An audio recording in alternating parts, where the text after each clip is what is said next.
guys, it is Gary here. I'm Ada here. Guys, today we're back with another reaction that a lot of you guys have been suggesting lately. Today we're checking out the Throne of Allah, and it says mind-blowing. So it's our first time checking this out. We have checked out a lot of the Muslim spoken words in the past that we've really enjoyed. So today we're going to get into this one. If you guys enjoy it, make sure you drop a like. If you guys are new here, make sure you guys subscribe and comment down below more suggestions. And if you guys would like, please share the video. It helps us out a lot. With that being said, let's get right into it. We hope you guys enjoy, and stay tuned to the end. Watch it with us, and then we'll let you guys know what we think. So let's get right into it.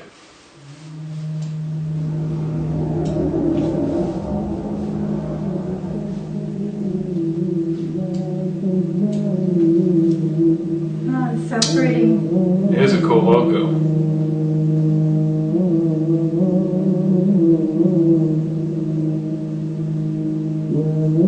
Your understanding is very important.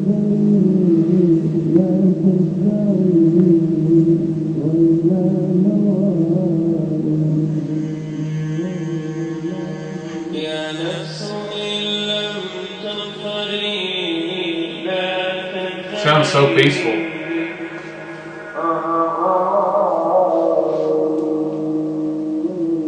I always love these. Yeah. All the praise is for Allah, who is the author of all existence and the most generous to his creation, while he is also the all-compelling.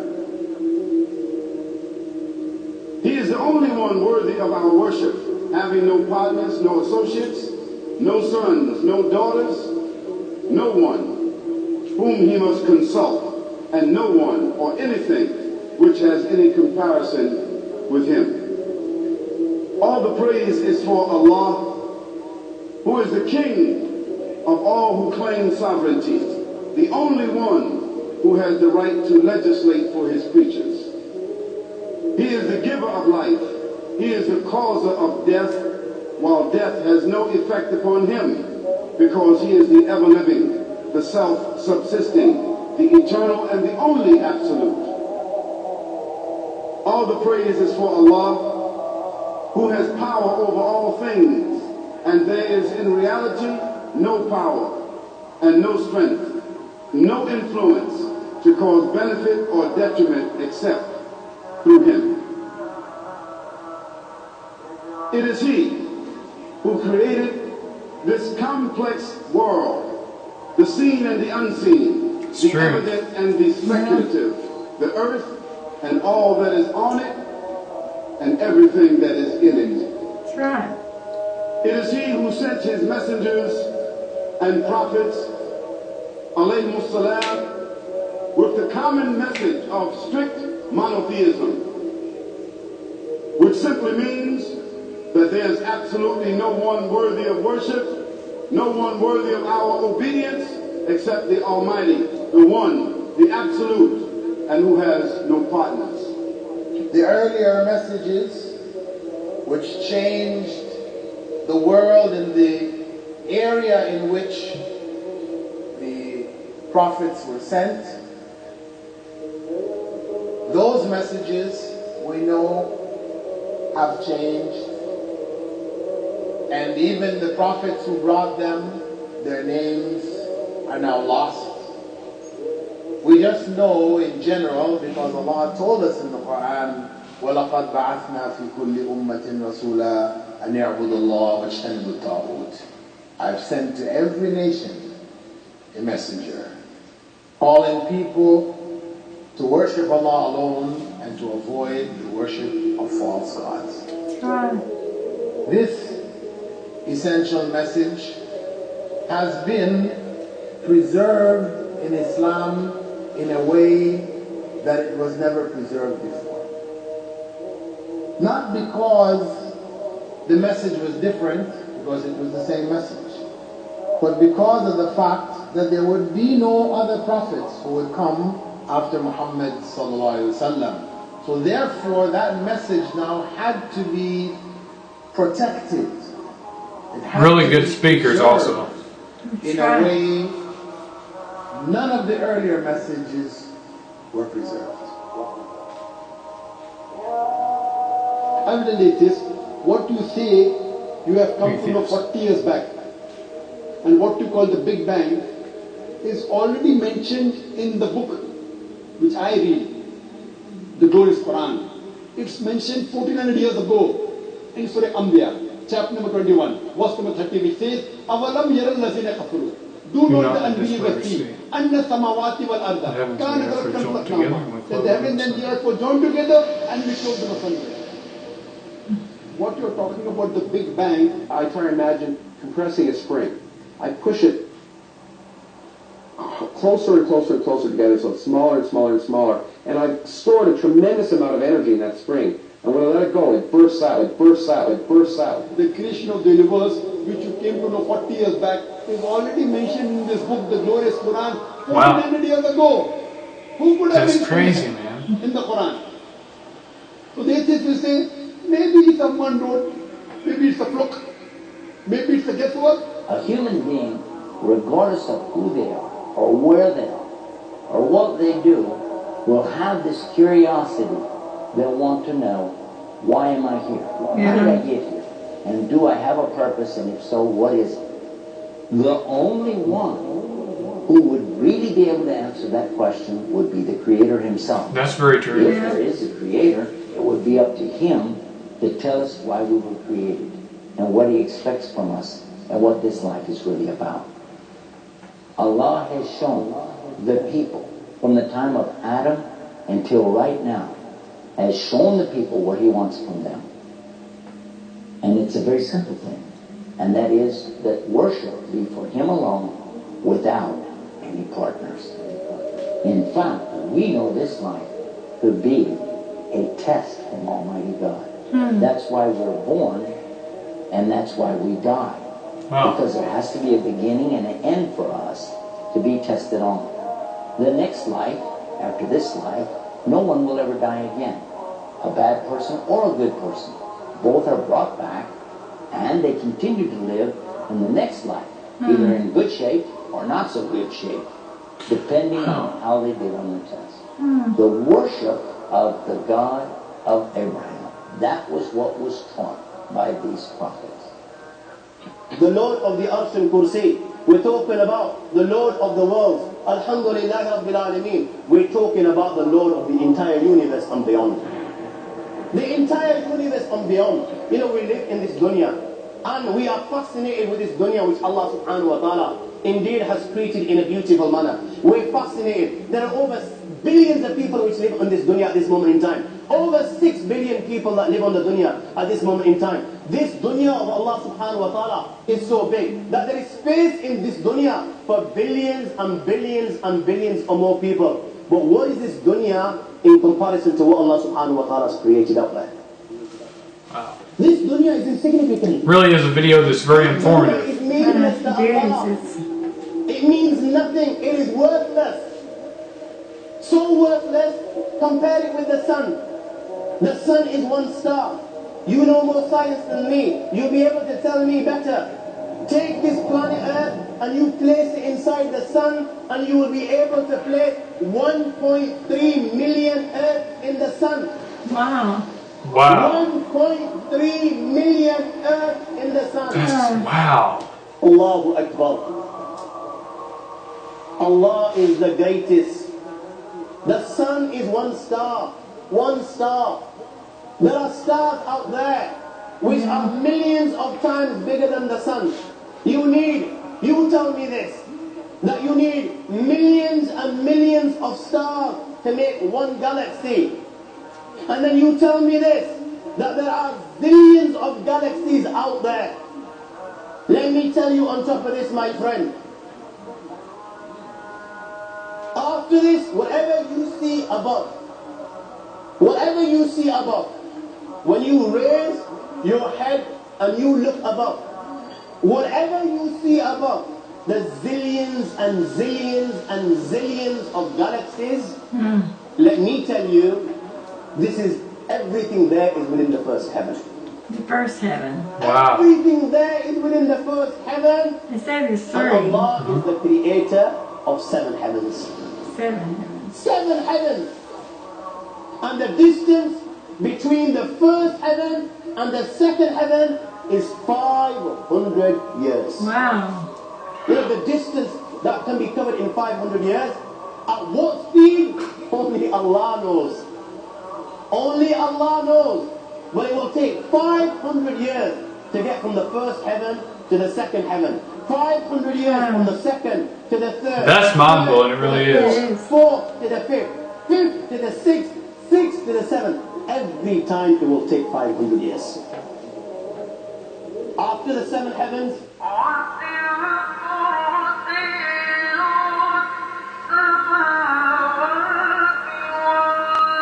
وَسِعَ كُرْسِيُّهُ السَّمَاوَاتِ وَالْأَرْضِ. You all read the Ayatul Kursi. You all know the Ayatul Kursi. After this you have the Kursi of Allah, you have the chair of Allah subhanahu wa ta'ala.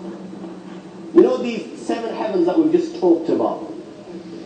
In comparison to the Kursi of Allah, they're non-existent. They're meaningless. Rasulullah has given an example in a hadith just to give us a little bit of understanding with regards to the seven heavens in comparison to the Kursi of Allah. Take a ring from your finger, take it off, the small ring that you have, and place it, let's say, in a desert, the Sahara Desert. It's the biggest desert in the world. You know that ring that we take off from our fingers and place it in the Sahara Desert? What comparison is in between the ring and the Sahara Desert? A lot. Nothing. Nothing. The seven heavens is the ring, and the Kursi of Allah is the Sahara Desert. After the Kursi of Allah, you have the Arsh of Allah. وَكَانَ عَرْشُهُ عَلَى الْمَاءِ. You have the Arsh of Allah. Again, Rasulullah has explained, so just so that we can understand. Take the ring, place it in the desert. This time, the ring is the Kursi and the Arsh is the desert. What is the Kursi in comparison to the Arsh of Allah? Nothing. Then you have angels which carry the Arsh of Allah. Their heads are in the seventh heaven and their feet are in the lowest earth. My friends, then you have the Lord of the earth. Vision perceives and none be perceived. لا تدركه الأبصار ويدرك الأبصار وهو اللطيف الخبير. He is beyond the size of Allah. Who Allah is, what Allah is. The greatness of Allah is beyond the comprehension of mind to mind. This is the being that you and I are messing with.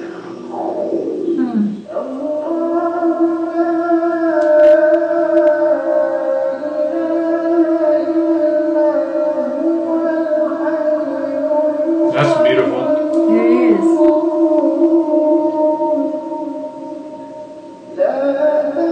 Either slumber or sleep, or keeps him.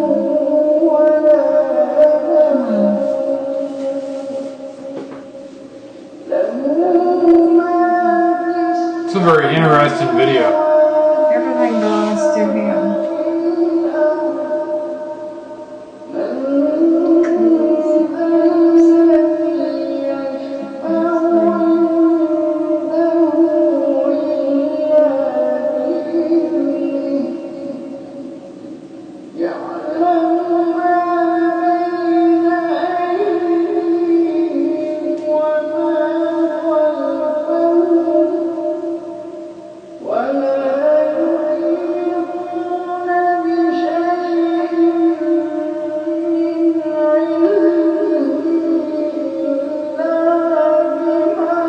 It sounds so peaceful right there. Yeah, it's So relaxing.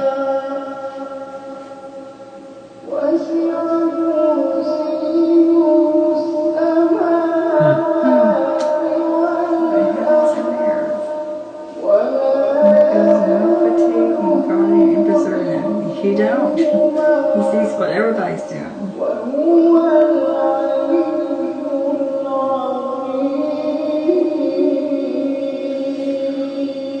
Amazing.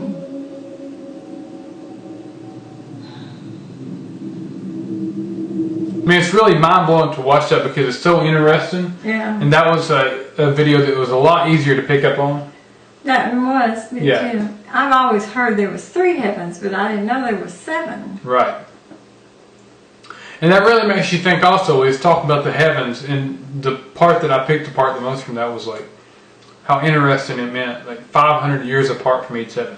Yeah. Because is there somewhere where it says like you'll know no time in heaven? I believe there is. I'm not sure. I believe there is, but I'm not sure. But like either. 500 years in between each No, would be no. 10, that'd be like 3,500 years. Yeah, but like a day, I don't know what you're talking about.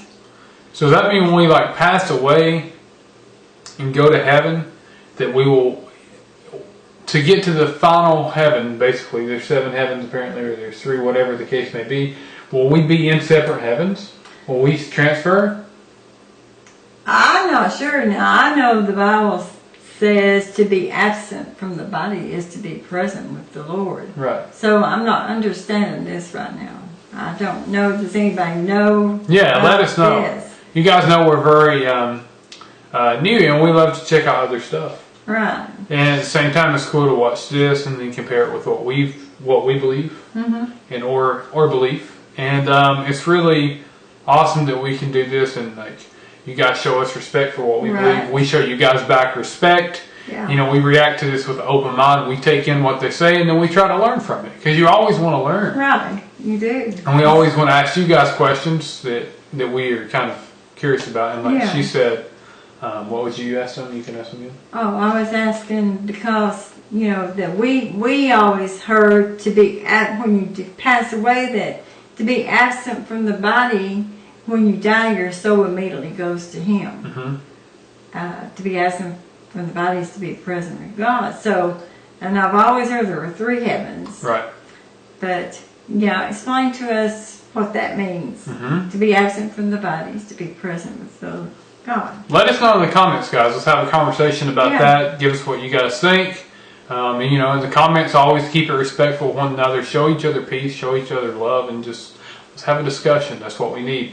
But that's something else like I was curious about, because the whole thing with 500 years apart, that really makes me wonder, is like, because to us, when we pass away, my own belief is like we won't know how much time passes. No. We don't have a clock. We don't have nothing like that to be able to tell. So will time pass by fast for us? Will it be like 500 Earth years up there? What will it be? That's one of my questions. And also, my other question is like, maybe we're in the first heaven with God. Like each heaven, maybe we're with God, and then we keep going up heavens. I'm not sure.